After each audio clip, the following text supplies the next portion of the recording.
Hello everyone, I am Arpita. Welcome to room to geography. तो आज के पार्ट में मेनली हम डिस्कस करेंगे एनवायरमेंटल इम्पैक्ट असेसमेंट। ये है आज का टॉपिक। इसको हम दो पार्ट में डिवाइड करके डिस्कस करेंगे। आज है फर्स्ट पार्ट एंड नेक्स्ट और एक आएगा वो है सेकंड पार्ट। ठीक है, तो आज के पार्ट में जो जो पॉइंट है वो mainly what is EIA। EIA मतलब एनवायरमेंट इम्पैक्ट असेसमेंट। ये क्या है, important aspect of EIA, aim इसका क्या क्या है, and environmental component of EIA। EIA कौन कौन से कंपोनेंट के ऊपर काम करता है, सैलिएंट फीचर ऑफ 2006 अमेंडमेंट जो हुआ था EIA रिलेटेड, उसके अंदर जो जो फीचर्स है, जो नोटिफिकेशन दिया गया था वो क्या क्या है, बेनिफिट्स क्या क्या है एंड शॉर्टकमिंग क्या क्या है। तो ये सारे पॉइंट आज हम डिस्कस करेंगे। नेक्स्ट वीडियो में हम प्रोसेस एंड प्रोसीड्यूर जो है, इसका जो सबसे ज्यादा इंपॉर्टेंट पार्ट है EIA का, वो हम नेक्स्ट वीडियो में डिस्कस करेंगे। तो what is EIA, environmental impact assessment. इसका फुल फॉर्म है EIA, इसका फुल फॉर्म है एनवायरमेंटल इम्पैक्ट असेसमेंट। ठीक है, EIA is a process of evaluating. तो ये एक एवोल्यूशन का एक प्रोसेस है। इसका एवोल्यूशन करता है ये environmental impact of a proposed project or development taking into account interrelated socio-economic, cultural and human health impact, both beneficial and adverse। तो जो सब हम प्रोजेक्ट डेवलपमेंट रिलेटेड करते हैं एनवायरमेंट के ऊपर, human health, culture, economic, socio economic related जो सब डेवलपमेंटल प्रोजेक्ट हम बनाते हैं, वो सब जो प्रोजेक्ट है उसका इम्पैक्ट एनवायरमेंट के ऊपर कैसा आ रहा है, वो ही एवोल्यूशन करना, वो ही एवोल्यूट करना है मेन काम EIA का। तो एनवायरमेंट इम्पैक्ट असेसमेंट मतलब एनवायरमेंट के ऊपर इम्पैक्ट कैसा हो रहा है, ये सब जो प्रोजेक्ट हम यूज कर रहे हैं, बना रहे हैं एनवायरमेंट के ऊपर, हाइड्रो पावर प्रोजेक्ट, ऐसे बहुत सारे टाइप ऑफ प्रोजेक्ट होता है। तो वो सब प्रोजेक्ट का जो इम्पैक्ट है एनवायरमेंट के ऊपर वो कैसा हो रहा है एंड ह्यूमन हेल्थ के ऊपर वो इफेक्ट कैसे कर रहा है, एडवर्स इफेक्ट हो रहा है या बेनिफिट हो रहा है एनवायरमेंट एंड ह्यूमन दोनों को, वो सब एसेस करता है ये EIA। UNEP define EIA as a tool used to identify the environmental, social and economic impact of a project prior to decision making। तो कोई भी एक प्रोजेक्ट का जो environmental impact, social impact and economic impact कैसा हो सकता है वो डिफाइन करता है EIA। तो UNEP ने ऐसा डेफिनेशन दिया है EIA का।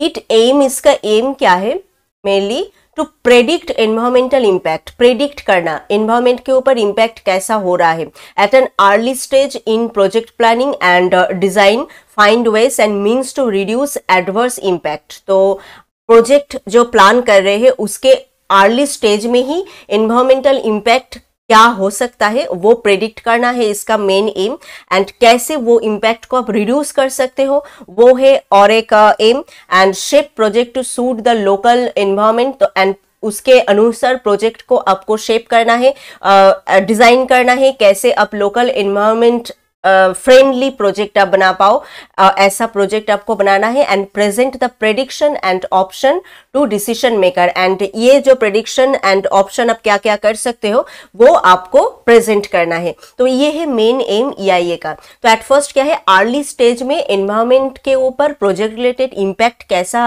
हो रहा है वो देखना, एंड उसके अनुसार प्रोजेक्ट को आपको डिजाइन करना है, एंड उसके इफेक्ट क्या क्या हो सकता है वो भी आपको प्रेडिक्ट करना है, एंड ये सारे प्रेडिक्शन एंड ऑप्शन वगैरह आपको प्रेजेंट करना है डिसीजन मेकर को, जो डिसीजन लेगा वो उसको। EIA in India is statutorily backed by the environment protection act 1986 which contain various provision on EIA methodology and process. तो एनवायरमेंट प्रोटेक्शन जो एक्ट है 1986, इसके बारे में हमने डिस्कस किया है, एनवायरमेंट प्रोटेक्शन एक्ट जो प्लेलिस्ट है उसके अंदर है। तो उसके अनुसार यहाँ पे EIA काम करता है, उसके प्रोविजन के अंदर ये सब है methodology and processes. EIA is now mandatory for more than 30 categories of project. ठीक है, 30 ऐसे प्रोजेक्ट है जिसके लिए EIA मैंडेटरी हुआ है, and this project get environmental clearance. And ये सब जो प्रोजेक्ट है इसको अगर आप इम्प्लीमेंट करना चाहते हो तो आपको एनवायरमेंटल क्लियरेंस की जरूरत है। Only after the EIA requirement are fulfil, तो EIA जैसा रिक्वायरमेंट देगा उसको अगर आप फुलफिल कर पाओगे तभी आपको एनवायरमेंटल क्लियरेंस मिलेगा एंड तब जाके आप वो प्रोजेक्ट को इम्प्लीमेंट कर पाओगे, नहीं तो ऐसा कैटेगरी के अंदर 30 प्रोजेक्ट है जिसके लिए एनवायरमेंटल क्लियरेंस मैंडेटरी है अगर आप करना चाहते हो तो। नेक्स्ट क्या है, एनवायरमेंटल क्लियरेंस और the go ahead signal is granted by impact assessment agency. तो ये जो EC है एनवायरमेंटल क्लियरेंस, ये कौन देता है, ग्रांट करता है कौन, इम्पैक्ट असेसमेंट एजेंसी है in the ministry of environment and forest, government of India. तो government of India and ministry of environment का जो इम्पैक्ट असेसमेंट एजेंसी है वो ही ये एनवायरमेंटल क्लियरेंस प्रोवाइड करता है। तो EIA मेनली क्या है, इवोल्यूशन का एक प्रोसेस है।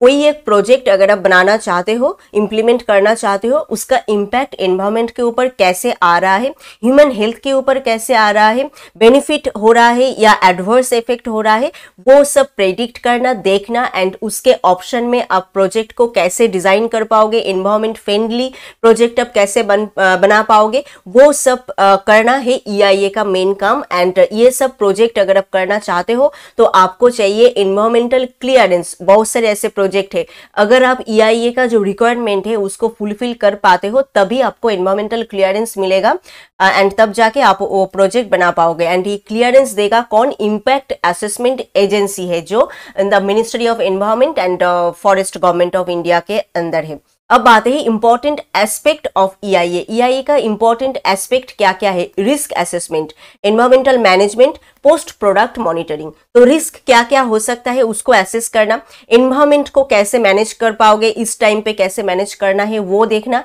Post product monitoring and post मतलब बाद में क्या क्या हो सकता है उसको मॉनिटर करना। EIA is to serve as a primary environmental tool with clear provision। तो ये एक primary environmental tool है and apply consistency to all proposal with potential environmental impact। तो इसके अंदर consistency भी है, consistently ये environment के ऊपर impact कैसा हो रहा है वो सब देखते हैं एंड कितना हो सकता है, उसका potentiality कितना है वो सब मेजर करते हैं। Use scientific practices and suggest strategies for mitigation. Scientific practices भी यहाँ पे यूज करते हैं, साइंटिफिक प्रैक्टिसेस एंड सजेस्ट करते हैं मिटिगेशन करने के लिए क्या क्या सजेशन, क्या क्या स्ट्रैटेजी आपको लेना है वो सब सजेस्ट करते हैं। Addresses all possible factors such as short term factor, long term factor, small scale, large scale effect क्या क्या हो सकता है, शॉर्ट टर्म में क्या क्या चेंजेस हो सकता है, लॉन्ग टर्म में क्या क्या चेंजेस हो सकता है, लार्ज स्केल में क्या क्या इफेक्ट हो सकता है, ये सब पॉसिबल जो फैक्टर्स है वो सब यहाँ पे देखते हैं। Consider sustainable aspect, obviously sustainability आपको ये मेंटेन करना ही है, सस्टेनेबल वे में कैसे प्रोटेक्शन हो रहा है एंड एनवायरमेंट ठीक ठाक रह पाता है वो देखना है। Such as capacity for assimilation, carrying capacity, biodiversity protection, उस एरिया का बायोडाइवर्सिटी वो भी आपको प्रोटेक्ट करना है, और वो जो एनवायरमेंट है उसका कैरिंग कैपेसिटी कितना है, कितना एडवर्स इफेक्ट वो ले सकता है, वो सब है इसके अंदर। Lay down a flexible approach for public environment and public को भी इसके अंदर इन्वॉल्व करना है। इंक्लूड मैकेनिज्म, यहाँ पे बहुत सारे मैकेनिज्म इंक्लूड किया गए हैं for monitoring, auditing and evaluation, build mechanism और follow up and feedback and इसको फॉलो अप भी करना है एंड इसका फीडबैक भी आपको देना है। तो EIA इतने सारे काम करता है। एट फर्स्ट एनवायरमेंट के लिए ये मेनली काम करता है एंड कॉन्सिस्टेंटली एनवायरमेंट के ऊपर इम्पैक्ट क्या क्या हो रहा है वो सब एड्रेस करता है, प्रेडिक्ट करता है। साइंटिफिकली जो सब स्ट्रैटेजी से मिटिगेशन रिलेटेड वो सजेस्ट करता है। Long term, short term effect क्या क्या हो सकता है वो सब देखता है। पॉसिबल फैक्टर क्या क्या हो सकता है, बायोडाइवर्सिटी प्रोटेक्शन कैसे करना हो सकता है, पब्लिक को इसके अंदर इन्वॉल्व करना एंड मैकेनिज्म, बहुत सारे नए तरीके का मैकेनिज्म यहाँ पे यूज करना for monitoring, auditing and evolution and feedback भी देना, टाइम टू टाइम रिव्यू करना, ये सब EIA का काम है। आते हैं हम एनवायरमेंटल कंपोनेंट ऑफ EIA। इस EIA मेनली एनवायरमेंट के कौन कौन से कंपोनेंट के ऊपर काम करता है। The EIA process looks into the following component of the environment. एक है एयर रिलेटेड, एक है नॉइस रिलेटेड, एक है वाटर रिलेटेड, एक biological environment and land environment. तो मोस्टली सभी जो एनवायरमेंटल चीजें हैं सब कुछ इसके अंदर है। तो एट फर्स्ट है air environment, quality of air, कैसा है एंड कैसा होना चाहिए वो सब प्रेडिक्ट करना, मेट्रोलॉजिकल डेटा जो विंड स्पीड कैसा है, विंड का डायरेक्शन कैसा है, ह्यूमिडिटी कैसा है वो सब, quantity of emission likely from project, वो जो प्रोजेक्ट बन रहा है उससे एमिशन क्या मतलब कितना क्वांटिटी का हो सकता है, impact of the emission on the area and जो सब एमिशन हो रहा है एनवायरमेंट में उसका इम्पैक्ट उस एरिया में क्या क्या हो सकता है, pollution control, desire air quality standard and pollution को कंट्रोल करना है एंड एयर क्वालिटी स्टैंडर्ड वो भी आपको मेंटेन करना है। ये सब कंपोनेंट एयर रिलेटेड जो सब कंपोनेंट है वो EIA के अंदर है। Noise related level of noise predict करना, कितना नॉइस हो रहा है, एनवायरमेंट कितना नॉइस एब्जॉर्ब कर सकता है वो देखना। Strategies for reducing noise pollution, तो नॉइस पॉल्यूशन इसको रिड्यूस करने के लिए क्या क्या स्ट्रैटेजी आप यूज कर सकते हो वो भी है इसके अंदर। वाटर रिलेटेड क्या है, ऑब्वियसली वाटर पॉल्यूशन कितना हो रहा है वो देखना। Existing ground and surface water resource, there quality and quantity with in the zone, and जिस जोन में ये प्रोजेक्ट बन रहा है वहाँ पे क्या क्या वाटर रिसोर्स है, ground related and surface water related क्या क्या रिसोर्स है एंड उसका क्वालिटी क्या मतलब कैसा है एंड उसको कैसे आप मेंटेन कर सकते हो, एंड क्वांटिटी भी कितना है एंड कैसे उसको आप मेंटेन कर सकते हो वो सब देखना। प्रोजेक्ट का इफेक्ट उस जगह पे कैसा हो रहा है, इम्पैक्ट ऑफ प्रोपोज्ड प्रोजेक्ट वो भी आपको प्रेडिक्ट करना है। बायोलॉजिकल एनवायरमेंट के ऊपर मेनली क्या है, बायोलॉजिकल एनवायरमेंट मतलब फ्लोरा फोना जो सब है उस एरिया में बायोडाइवर्सिटी रिलेटेड उसको आपको प्रोटेक्ट करना है। तो flora and fauna in impact zone, जिस जगह पे ये प्रोजेक्ट बन रहा है उस जगह पे फ्लोरा कितना है, फोना कितना है एंड कैसा है वो सब देखना। पोटेंशियल डैमेज एंड प्रोजेक्ट की वजह से कितना डैमेज हो सकता है एंड कितना मतलब वो डैमेज फ्लोरा एंड फोना सहन कर पाता है वो सब प्रेडिक्ट करना। बायोलॉजिकल स्ट्रेस, बायोलॉजी के ऊपर स्ट्रेस कितना आ सकता है वो भी प्रेडिक्ट करना। लैंड के ऊपर, लैंड एनवायरमेंट रिलेटेड क्या है, स्टडी ऑफ सॉइल कैरेक्टरिस्टिक्स, जिस जगह पे प्रोजेक्ट बन रहा है उस जगह का सॉइल का कैरेक्टरिस्टिक्स कैसा है उसको आपको पहले स्टडी करना है। Land use and drainage pattern उस जगह पे कैसा है एंड प्रोजेक्ट का इम्पैक्ट कैसे उस जगह के ऊपर आ रहा है वो भी आपको स्टडी करना है। Impact on historical monument and heritage sites, and उस जगह पे जो सब मॉन्यूमेंट एंड हेरिटेज साइट से, कल्चरल साइट से उसके ऊपर कैसे इम्पैक्ट आ रहा है वो सब भी आपको देखना है। तो ये सारे कंपोनेंट है EIA के अंदर, mainly land, water, air, noise and biological environment related, मतलब सभी एनवायरमेंट का जो एस्पेक्ट है वो कंपोनेंट जो है एनवायरमेंट का वो EIA के अंदर है। नेक्स्ट हम आते हैं salient feature of 2006 amendment to EIA notification. तो EIA नोटिफिकेशन का जो 2006 में जो अमेंडमेंट हुआ था उसके अंदर जो जो फीचर्स दिया गए हैं वो क्या क्या है। Environment impact assessment notification of 2006 has decentralised the environmental clearance project by categorising the developmental project in 2 categories. तो यहाँ पे जो प्रोजेक्ट यहाँ पे बन रहा है उसके एनवायरमेंटल क्लियरेंस जो आपको प्रोवाइड करना है उसके बाद आप वो प्रोजेक्ट कर सकते हो, उसको आप 2 पार्ट में यहाँ पे डिवाइड किया है। एक है कैटेगरी ए, दूसरा है कैटेगरी बी। कैटेगरी ए है national level appraisal and category B है state level appraisal. Category A project are appraised at national level by impact assessment agency. तो कैटेगरी ए के अंदर जो सब प्रोजेक्ट है वो नेशनल वो इम्पैक्ट असेसमेंट एजेंसी के द्वारा आपको वो प्रोजेक्ट का क्लियरेंस मिलेगा at national level and the expert appraisal committee EAC, and category B project are appraised at state level. Category B के अंदर जो सब प्रोजेक्ट है वो स्टेट लेवल में है। State level environment impact assessment authority and state level expert appraisal committee are constituted to provide clearance to category B process. तो category A process के अंदर जो है वो नेशनली जो इम्पैक्ट असेसमेंट एजेंसी है वो उसको एनवायरमेंटल क्लियरेंस प्रोवाइड करेगा, एंड कैटेगरी बी के अंदर जो सब प्रोजेक्ट है वो स्टेट लेवल में जो सब state level expert appraisal committee and state level environment impact assessment authority जो है वो उसको क्लियरेंस देगा। ठीक है, तो ये है category A and category B. Category A mainly national level में and category B mainly state level में। After 2006 amendment the EIA cycle comprises of 4 stage. 2006 के बाद EIA साइकिल 4 स्टेज में देखा गए है, इसको डिवाइड किया गया है। एक है स्क्रीनिंग, दूसरा है scoping, public hearing and appraisal. Category A project require mandatory environmental clearance. तो कैटेगरी ए के अंदर जो सब प्रोजेक्ट है उसके लिए एनवायरमेंटल क्लियरेंस मैंडेटरी है, आपको देना ही होगा, नहीं तो नहीं होगा। Thus they do not undergo the screening process. Category B project undergo screening process and they are classified into two types. तो कैटेगरी ए जिसके लिए एनवायरमेंटल क्लियरेंस मैंडेटरी है तो इसलिए ये स्क्रीनिंग प्रोसेस के अंदर नहीं जाता है। कैटेगरी बी प्रोजेक्ट के जो है वो स्क्रीनिंग प्रोसेस के अंदर जाता है, एंड इसको हम दो पार्ट में डिवाइड करते हैं कैटेगरी बी प्रोजेक्ट को, category B project 1 and category B project 2। B project 1 जो है वो mandatorily required EIA and category B project 2 जो है डू नॉट रिक्वायर्ड EIA। ठीक है, तो बी प्रोजेक्ट इसको हम दो पार्ट में डिवाइड करते हैं, एक जिसके लिए EIA मैंडेटरी है एंड दूसरा जो है B2 उसके लिए EIA मैंडेटरी नहीं है, do not required EIA। Thus, category A project and category B project undergo the complete EIA process, whereas category B2 project are excluded from complete EIA process। तो अभी पूरा अगर आप देखोगे category A and category B ये दो ही जा रहा है EIA प्रोसेस के द्वारा, बट B2 नहीं जा रहा है। तो इस एट फर्स्ट यहाँ पे जो प्रोजेक्ट है उसको हम दो पार्ट में डिवाइड करते हैं, एक है कैटेगरी A, एक है कैटेगरी B। कैटेगरी B को हम दो पार्ट में डिवाइड करते हैं, B1 and B2।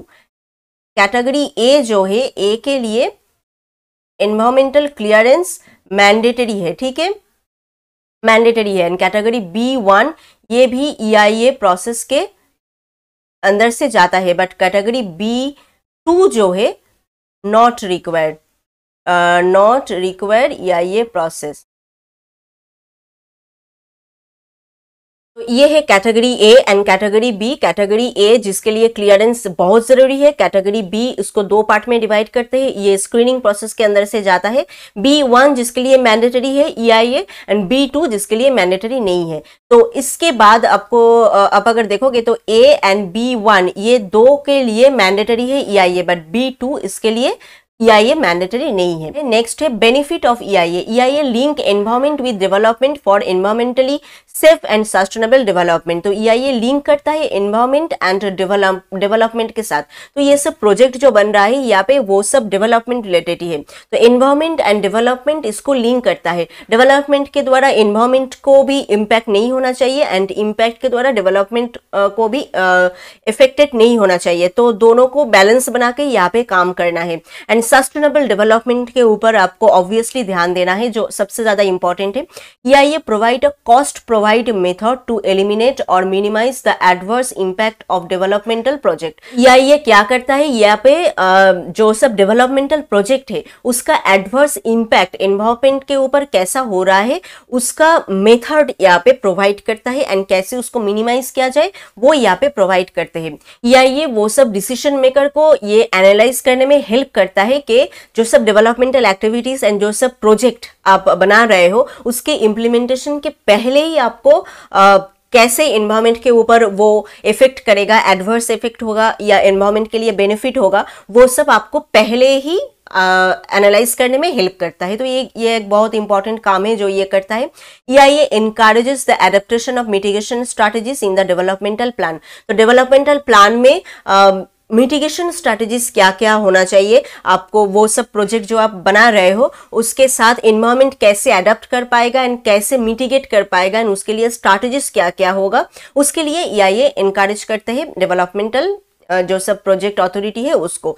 EIA make sure that the developmental plan is environmentally sound and with limit of the capacity of assimilation and regeneration of the ecosystem. तो EIA हमेशा ये assurance देता है कि जो प्रोजेक्ट एंड डेवलपमेंटल प्लान उस जगह पे बन रहा है वो एनवायरमेंटल साउंड हो, मतलब एनवायरमेंट के लिए हेल्पफुल हो। एनवायरमेंट का जितना कैपेसिटी है, जो लिमिट है कैपेसिटी का, उसको उसके अंदर ही रहे वो, एंड इकोसिस्टम जो है उस जगह का वो जितना रीजनरेट कर पाएगा, उस इफेक्ट को जितना वो भरपाई कर पाएगा, उसके कैपेसिटी के ऊपर बेस करके ही उस जगह पे डेवलपमेंटल प्लान जो है वो उसका एश्योरेंस देता है EIA। तो EIA ये श्योर करता है कि वो जो डेवलपमेंट प्लान उस जगह पे बन रहा है वो एनवायरमेंटल फ्रेंडली है। तो बेनिफिट ईआईए का क्या क्या है? प्रोजेक्ट बनने से पहले ही, प्रोजेक्ट इंप्लीमेंट होने से पहले ही वो एनवायरमेंट के ऊपर कितना इफेक्ट कर सकता है, एनवायरमेंट के लिए वो बेनिफिटेड है या फिर एडवर्स इफेक्ट करेगा एनवायरमेंट के ऊपर, वो सब प्रेडिक्ट करता है एंड जो डिसीजन मेकर है उसको एनालाइज करने में हेल्प करता है। एंड हमेशा जो ये ईआईए है वो डेवलपमेंट प्लान जो जो उस जगह पे बन रहा है कोई भी एरिया में वो एनवायरमेंटल फ्रेंडली हो, ये हमेशा एश्योरेंस ईआईए देता है। एंड वो उस जगह का जो इकोसिस्टम है वो कितना रीजनरेट कर पाएगा, उतना उसका कैपेसिटी कितना है, उसके लिमिट के अंदर ही रह के ये एश्योरेंस देता है कि वो डेवलपमेंटल प्लान जो है वो एनवायरमेंटली साउंड हो, मतलब एनवायरमेंटली हेल्पफुल हो। अब आते हैं shortcomings of environmental impact assessment. इसका नेगेटिव साइड क्या क्या है? अब तो देखा हमने बेनिफिट क्या क्या है ईआईए का, शॉर्टकमिंग्स क्या क्या है? Applicability, there are several project with significant environmental impact that are exempted from the notification either because they are not listed in schedule 1 or their investment are less than what is provided for in the notification। तो यहाँ पे बहुत सारे ऐसे project है जो EIA के अंदर नहीं है, तो सभी प्रोजेक्ट के लिए ये ईआईए प्रोसेस जो है एप्लीकेबल नहीं है। ठीक है, तो ये एक शॉर्टकमिंग्स है। तो जो सब प्रोजेक्ट के लिए ये एप्लीकेबल नहीं है वो एनवायरमेंटल फ्रेंडली हो भी सकता है और नहीं भी हो सकता है। Composition of expert committee and standard, तो यहाँ पे जो एक्सपर्ट कमिटी है उसके कंपोजिशन में भी प्रॉब्लम है। It is being found that the team formed for conducting EIA studies is lacking the expertise। तो यहाँ पे जो सब EIA के लिए जो सब काम कर रहा है, जो टीम काम कर रहा है, एक्सपर्टिस का लैकनेस है यहाँ पे, मतलब वो लोग इतना एक्सपर्ट नहीं है इस फील्ड में काम करने के लिए।